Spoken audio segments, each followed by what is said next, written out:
a todos, hoje a gente está começando mais um episódio do Laudo Med, o podcast do Sindicato dos Médicos do Estado do Ceará.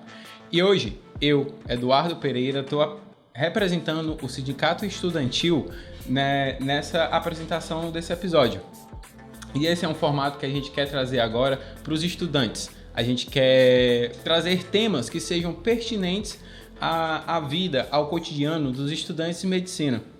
E eu sou estudante de medicina do 8º semestre da Universidade Estadual do Ceará. Nada mais justo do que falar de um podcast sobre estudantes do que trazer um tema relacionado ao ensino. E hoje a gente trouxe uma figura que, se você é estudante, com certeza você já deve ter visto em algum momento nas redes sociais ou ter ouvido falar do nosso convidado de hoje, que eu queria apresentar, o Dr. Daniel Lima. Muito obrigado, Eduardo, por estar participando aqui desse podcast. Acho que é um podcast especial e mais especial ainda porque envolve o sindicato estudantil. É importante, de fato, a gente ter o envolvimento acadêmico nas finalidades e nos trabalhos do sindicato para fortalecer a profissão médica. E eu estou muito feliz de estar contribuindo aqui com esse podcast aqui do Laudo Med. Então, o episódio de hoje a gente quer falar um pouco sobre um assunto que está muito pertinente, que sempre foi, na verdade, que é sobre o ensino de emergência no meio acadêmico, né? No meio da faculdade de medicina, que a gente vê que tem muitos impasses quando a gente fala sobre isso. E o Dr. Daniel, ele é digamos que uma referência no meio também, né? E a gente queria escutar dele sobre o que ele acha desse meio, desse campo de debate. Eu queria primeiro que o senhor falasse um pouco da história do senhor na emergência, até chegar ao momento atual. Maravilha. Bom, a minha história com a emergência começa já na graduação, Eduardo. Eu fui um dos fundadores da Liga de Trauma e Emergência da minha universidade, né, na época, a Universidade Federal do Maranhão. Então, estou falando lá em meados de 2001, 2002, de maneira mais exata. Foi uma das primeiras ligas a serem fundadas na minha faculdade. Hoje nós sabemos que o movimento das ligas acadêmicas são muito forte em todo o Brasil, na graduação médica. E já foi ali aquele envolvimento, né? E os pilares da liga acadêmica era justamente o ensino, a pesquisa e a extensão. Então, meio que meu envolvimento com o ensino começa já na graduação. Tudo bem, minha mãe era professora, isso influenciou também, mas o envolvimento já na graduação, de maneira especial com a liga acadêmica, acabou me direcionando, então, né, e fortalecendo a prática da educação médica voltada para a emergência, voltada para o trauma. E aliado a isso, também, né, desde o primeiro semestre, Eduardo, eu tive a oportunidade de acompanhar plantões na emergência, né, de maneira bem precoce. Né? Hoje é algo que é bem mais difícil de você ter esse acesso, mas eu passei durante toda a minha graduação acompanhando plantões rotineiramente, assim, 2 plantões durante meus 6 anos do curso de medicina. Então, digamos que lá foi a semente. E quando me formei, meu primeiro emprego foi no SAMU 192 São Luís, e logo no ano seguinte eu trabalhei aqui no SAMU, comecei a trabalhar aqui no SAMU Fortaleza, fiquei um tempo trabalhando tanto lá em São Luís, no SAMU de São Luís, quanto também no SAMU de Fortaleza, e aí começou, né, toda a formação de pós-graduação com as residências médicas, mas sempre dando plantão na emergência e sempre seguindo o ensino voltado para a medicina de emergência, voltado para o trauma. Então, de maneira bem resumida e objetiva, né, esse foi o começo da minha trajetória na educação médica, voltado ali para a medicina de emergência e trauma. Muito bacana a história do senhor. Me encontrei em alguns pontos também. Eu também sou da Liga de Trauma, sempre busco acompanhar plantões na emergência também. Agora o senhor ir no plantão no primeiro semestre é bem ousado, né? Bem ousado.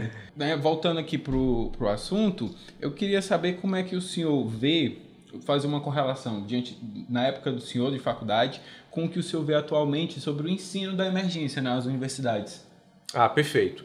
Bom, inclusive, né, um dos objetivos e da motivação da criação na nossa época da Liga de Emergência em Trauma foi para sanar um pouco dessa deficiência na nossa grade curricular do ensino da emergência, do ensino do trauma. Nós não tínhamos, na época, uma disciplina voltada para essa temática. Então, isso motivou e fortaleceu a criação da Liga Acadêmica. E eu percebo que ao longo dos anos, né, então estou falando aí de 20 anos, eu vou completar 20 anos este ano de formado, que tivemos alguns avanços, sim, em relação ao ensino da emergência na graduação, mas ainda estamos longe do ideal. Ainda temos muitas deficiências, muitos gaps que precisam ser preenchidos, seja de maneira a metodologia de aplicação, seja o conteúdo. E quando a gente fala em conteúdo, a gente tem que lembrar não só a teoria, como também a prática, como é fundamental. Então, de fato, há necessidade de uma discussão mais aprofundada do papel da faculdade, né, nessa formação acadêmica no tema de emergência. A gente precisa muito avançar, porque veja, quando o médico egresso, recém-formado, ele entra no campo profissional, as oportunidades de emprego vão estar nos serviços de emergência, são nos plantões. Vão estar na UPA, no pré-hospitalar móvel, nas salas de emergência. E o grande questionamento é, esse médico recém-formado, ele tem a segurança para atuar nesses plantões? Esse médico recém-formado, ele tem uma formação necessária para ele conduzir um paciente grave que chegue naquela emergência? Então, esses são pontos de discussão. E a graduação ela tem que olhar para isso, né? Então, definir quais são os pontos de melhoria para que esse médico ele possa sair com o essencial. Óbvio que a ideia não é formar um especialista ali dentro da graduação, mas que ele tenha pelo menos uma formação essencial para que ele possa complementar após a graduação e realizar os seus plantões com mais segurança, com mais consciência e oferecer um atendimento de qualidade. Eu, como estudante, consigo ver isso de perto, essa deficiência, como você falou, esses gaps que a gente tem durante o nosso aprendizado, né? Às vezes é dado num semestre só,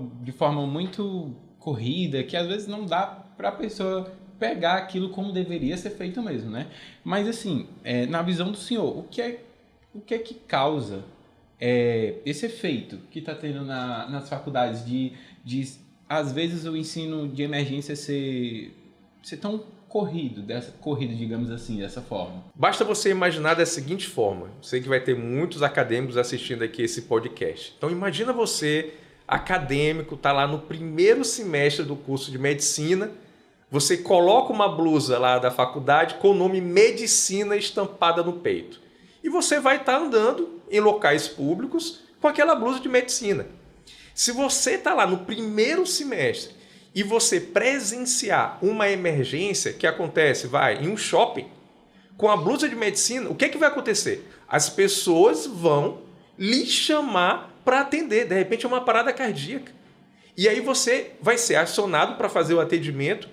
Você, de alguma maneira, vai ser cobrado, você mesmo vai se cobrar se eu deveria saber fazer alguma coisa e você não vai saber fazer alguma coisa. Então, onde eu quero chegar? Que o ensino da emergência ele tem que ser feito de maneira horizontal durante ali a graduação. Ou seja, já no primeiro semestre, ele já tem que ter algum contato em noções de suporte imediato à vida, como eu acabei de explicar, em primeiros socorros. Então, como eu falei, desde o primeiro semestre, eu acompanho um plantão de emergência durante a minha graduação.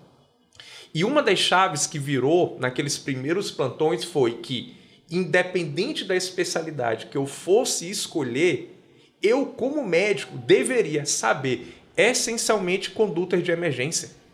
Porque é neste momento que o médico é colocado à prova, onde tem um risco iminente de vida, e eu, como médico, deveria saber o que fazer minimamente né, para garantir a vida daquele paciente, seja numa parada, seja numa obstrução de veia por corpo estranho, seja em uma lesão traumática.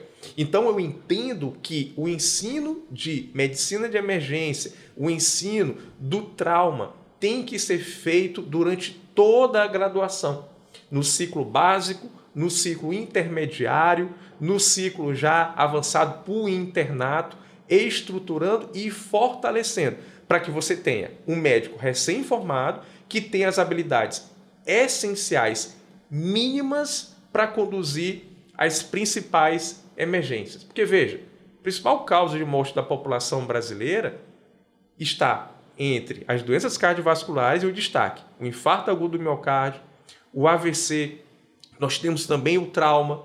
Então, o médico ele precisa ter essa qualificação mínima essencial. Então, a falta dessa percepção da importância da medicina de emergência que reflete, né, nesses gaps e nessas deficiências lá na grade curricular. Como você mesmo falou, apenas um semestre não vai ser suficiente, né? Então, isso vai ter consequência. E a consequência é um médico recém-formado com insegurança, com medo de dar os primeiros plantões, tá? Então, isso é o que nós temos de comum hoje em dia. E essa questão quando você para pensar, chega a ser muito perigoso botar um recém-formado que teve um ensino não tão bom assim em emergência, porque é o lugar onde ele vai trabalhar primariamente, né? UPA, às vezes a pessoa vai querer trabalhar no SAMU e é perigoso para o médico e perigoso para a população que vai ser atendida por ele, né? Então, isso é um ponto realmente que tem que ser trabalhado. E essa proposta que o senhor falou do ensino horizontalizado, muito boa, desde o primeiro até o último semestre, né? Que aí vai dando... ela vai tendo contato direto com a emergência, o que vai tornar um profissional muito melhor, né? Outro ponto importante que o senhor tinha falado, que o senhor acompanha plantões, eu acho que é uma prática que a maioria dos estudantes buscam fazer e quem não busca deveria começar também, que é para ter essa vivência. O impacto prático, o impacto dos estágios é algo muito, muito importante, né? Como é que o senhor vê esse impacto na vida do acadêmico desde o início? Perfeito. A teoria ela tem que estar aplicada na prática. Então, existe uma teoria que ela só constrói um conhecimento e que não se aplica à prática. Existe uma teoria que é aplicável à prática, mas uma depende da outra. Eu preciso ter uma prática com uma teoria aplicada. Eu preciso receber uma teoria aplicada na prática. Então, é esse complemento. Então, é essencial que a formação médica de qualidade ela é proporcionalmente maior quanto maior a experiência prática vivida durante a graduação. Isso nós não temos dúvidas. Eu vivenciei isso. Então, como eu tive a oportunidade de ter muito campo prático durante a minha graduação, eu percebi essa diferença na minha formação. Mas mesmo assim, eu tinha também ainda muitas dúvidas, eu tinha receios, né? Eu tinha alguns medos, não sentia-me completamente seguro. E quando eu percebi, né, quando eu estava no internato, que os campos de trabalho que seriam colocados diante de mim seriam na emergência, eu procurei complementar com cursos, né, de qualificação, os cursos de imersão de final de semana, voltado para a emergência, como nós temos ainda hoje, e isso complementou muito fortemente a minha formação. De maneira que meu primeiro emprego ser um SAMU, um serviço pré-hospitalar, que você não define quem vai atender, você vai atender a criança, o idoso, o adulto jovem, a gestante. Então isso me deu uma segurança para que eu fosse, né, dar o meu primeiro plantão em uma ambulância do SAMU. Então eu posso dizer que o que é que fez o Daniel a ter o primeiro plantão, né, no SAMU? Foi a minha vivência durante a graduação da prática, a complementação com os cursos de qualificação voltado para a emergência, que conseguiu organizar muito bem todo o aprendizado recebido durante a graduação, tá? Então, eu digo que esses foram os dois pontos ali fundamentais para eu poder perder o medo, ganhar a segurança, né? E conseguir entrar numa ambulância do SAMU ali como um médico. Tudo bem, ter receio, ter medo é normal. O problema é ter um medo que te paralisa. O medo que não vai fazer você aceitar plantões, oportunidade de emprego, porque você não se sente qualificado. Então você tem que procurar o quê? Se qualificar. Não tem outro caminho a não ser procurar a sua qualificação. Muito bom. Esses cursos que o senhor falou realmente é algo que vem para suprir a necessidade do recém-formado, né? Tanto do acadêmico também, que muitas pessoas fazem durante o internato e tal. A gente vê muito hoje que as faculdades elas estão investindo em simuladores, né? O senhor acha que esse meio entre a prática assim, realmente vivida no hospital e a praticar em simuladores é algo que se compara? É algo que o simulador ele realmente vai me ajudar na vida real? A educação médica, através de simulação, utilizando ferramentas educacionais já validadas, né, elas são de fato muito importantes e que têm impacto sim no melhor aprendizado. Ou seja, você ter a oportunidade de, através de método adequado, de técnicas adequadas, utilizando a simulação realística e depois transferindo o conhecimento adquirido nessa prática para o campo real, para o paciente de verdade, né? Então, se você tem de maneira estruturada uma metodologia aplicável, você vai sim crescer com essa experiência, tá? Então, de fato, se você tem a oportunidade de ter um treinamento prévio, um treinamento de qualidade, eficiente, efetivo, isso vai potencializar teu aprendizado no paciente real. Então, isso, ao meu entendimento, é uma melhor metodologia de aprendizado para a prática. Ainda falando sobre esse ponto de os estudantes passarem para a vida profissional, utilizando por meio de os simuladores e voltando para a parte prática, eu queria saber, assim, porque o senhor tem contato com... A vida do senhor é ter contato com muitos alunos e tal. Eu queria saber qual é a principal queixa, principal medo que eles têm em começar a vida profissional assim, nesse meio da emergência. Perfeito. Olha, é uma transição que acontece da noite para o dia. Então, de repente, você é um interno e aí amanhece como médico, né, com a simbologia de ter o seu carimbo. Às vezes a gente costuma até brincar, né, que o médico recém-formado acaba sendo ali um interno que tem um carimbo. Só que esse símbolo do carimbo traz junto a responsabilidade. E o grande medo, né, dentro da perspectiva da emergência é a responsabilidade. Porque a partir daquele momento, as suas condutas, né, já são por sua decisão e por sua responsabilidade. E até pouco tempo atrás, você tinha um assistencialismo do residente durante o internato ou do staff, do preceptor durante o internato. Ou seja, você tinha aquele apoio, você tinha, digamos, né, aquela muleta que te dava ali uma segurança. E agora não mais. Então, o grande receio é: vou fazer a conduta correta? E se eu não fizer a conduta adequada? E se o paciente, ele, por conta dessa conduta, ele acabar perdendo a sua vida? Ou seja, eu acho que o grande peso é a responsabilidade.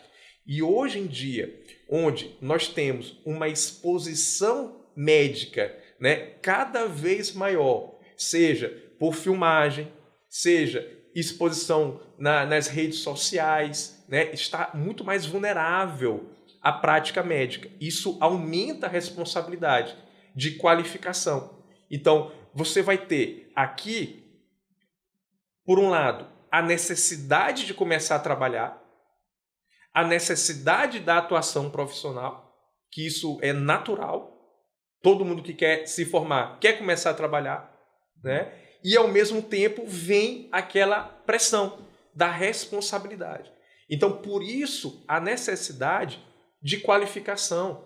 E o que eu sempre procuro recomendar, porque foi o que eu fiz para mim e que eu colhi bons frutos, foi que durante o internato, quanto mais precoce possível, após se formar, complementar a formação da graduação, com os cursos que são essenciais ali na emergência, o ACLS, o ATLS, hoje nós temos cursos direcionados ao MLS para emergência médica, o EPC para as emergências pediátricas, na tutoria nós temos o curso RIT, de procedimentos, onde você tem a oportunidade, o estudante de medicina, o interno de medicina, mas a grande maioria são os médicos recém-formados, tem a oportunidade de ter cirurgiões que fazem aquele procedimento do dia a dia, pegando na mão, mostrando, ensinando técnica e tática para procedimentos. Então veja, nós temos dentro da emergência várias necessidades de tomadas de condutas, de prescrição, de raciocínio clínico, de diagnóstico, de procedimentos.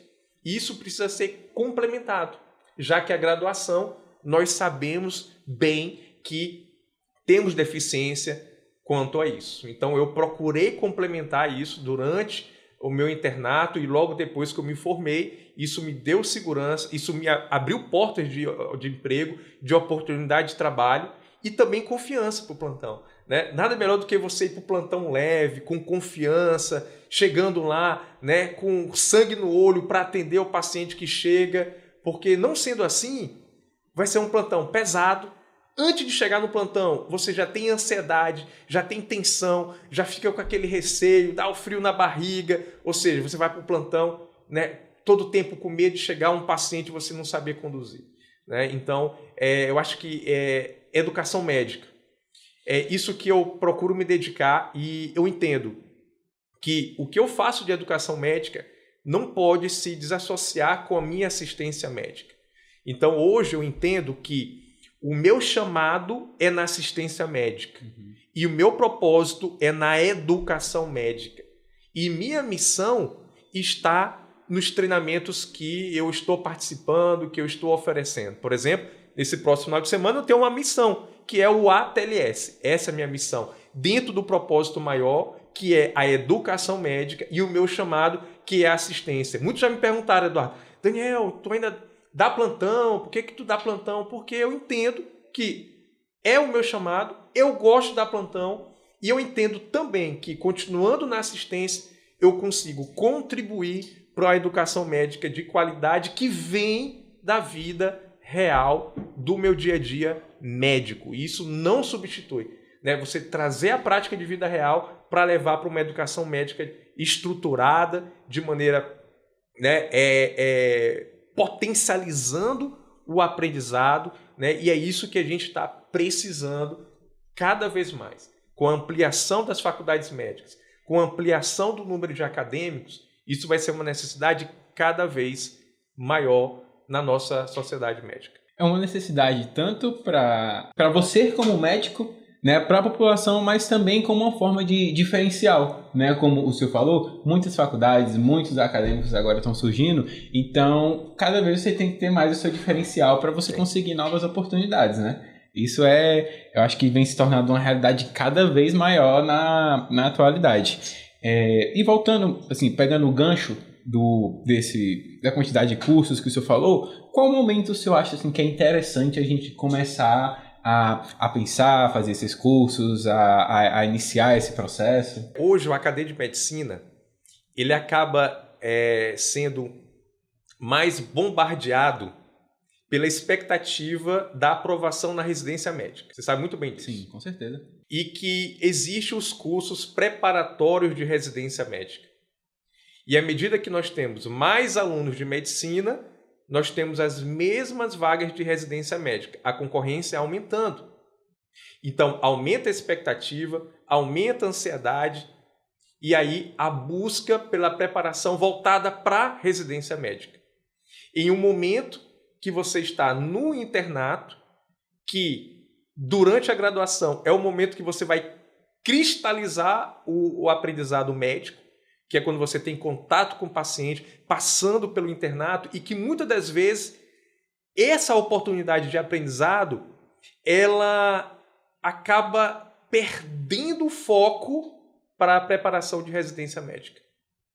E aí você fica muito focado na residência médica e esquece que você vai se formar, que você vai começar a trabalhar, que você pode não passar na prova de residência e que você vai precisar trabalhar e que os postos de trabalho estão na emergência, em sua grande maioria, na atenção primária e na emergência. E aí você se vê que não está preparado, porque a graduação, a universidade não te preparou o suficiente para poder, então, assumir esses empregos. Então, a minha orientação, mais uma vez, foi o que eu fiz na minha graduação. É durante o internato. Então, você destinar aquele último ano do internato para começar a iniciar os cursos complementares voltado para a emergência, de maneira que você vai poder aplicar durante o seu internato e, ao mesmo tempo, você vai construir um aprendizado para que logo mais, quando você estiver recém-formado, você tenha habilidades e competências e atitude para poder assumir esses plantões que vão acontecer na emergência.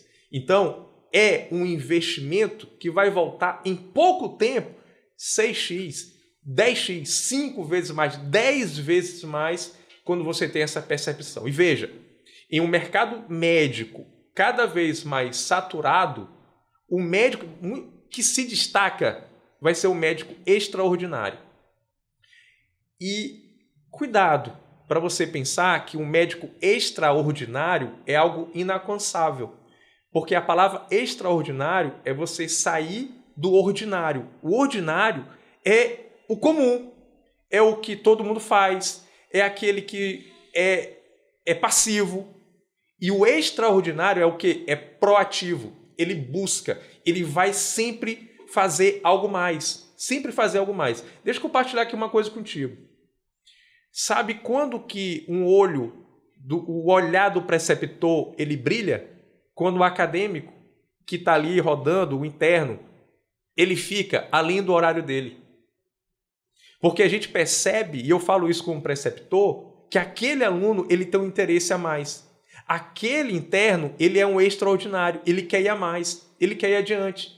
Enquanto os outros estão saindo exatamente no horário, tipo 4 horas da tarde, não, ele se programa para continuar um pouquinho mais. Fica 1 hora depois, fica um pouco tempo mais. Responde para mim, quem tem a ganhar? Ele ou não é? É ele que tem a ganhar. E o conhecimento, quando a gente ganha, quem vai tomar? A gente leva para a vida toda. Né? Então, você precisa ficar atento para isso. Eu entendo que a gente escuta muito isso no meio acadêmico, no meio educacional, né? Que um bom interno tende a ser um bom residente. Um bom residente tende a ser um bom médico. Né? Então, isso a gente... eu percebo isso. Né? Eu percebo, de fato, tem essa trilha, né? Mas, quando chega no internato, é notório a intervenção em relação à preocupação no que diz respeito às provas de residência. Isso acaba sendo um distrator. Então, o desafio é tentar conciliar isso. Ao mesmo tempo que você se dedica para uma preparação da residência, você também se dedicar para aqueles 2 anos do internato, conhecendo o teu paciente, aprendendo com o teu paciente e aprendendo com aquela experiência que você está tendo na clínica, onde você estiver, né, rodando. Eu falo até um pouco mais sobre a questão da proatividade, que eu acho que tem que ser uma característica do estudante em todo o período da graduação. Até no ciclo básico, logo ali no começo, eu acho que já tem que ser uma coisa muito presente. E eu vejo uma oportunidade disso, a pessoa pode fazer isso por conta própria, pode querer procurar um professor que oriente, procurar por conta própria plantões para acompanhar. E aí que a gente vê a importância das ligas acadêmicas também. A maioria das experiências que eu tive benéficas, que mudaram a minha visão de como que as coisas funcionam, da medicina como que ela tem que ser, foi basicamente dentro da liga acadêmica, porque é onde a gente tem contato com o meio científico, o meio, né, toda da pesquisa, mas também muito da parte prática. A liga que eu participo é uma liga de muito conteúdo prático. Então a gente já consegue ter esse conhecimento desde o início da faculdade. Eu entrei no segundo semestre, se eu não me engano, e eu só tive a ganhar, só cresci como pessoa e eu sei que eu vou levar isso para o internato, né? Então, todo estudante que estiver assistindo, já anota aí o que o doutor falou. Eu vou, próximo semestre, já estou entrando no internato e com certeza vai ser uma coisa que eu vou botar em prática.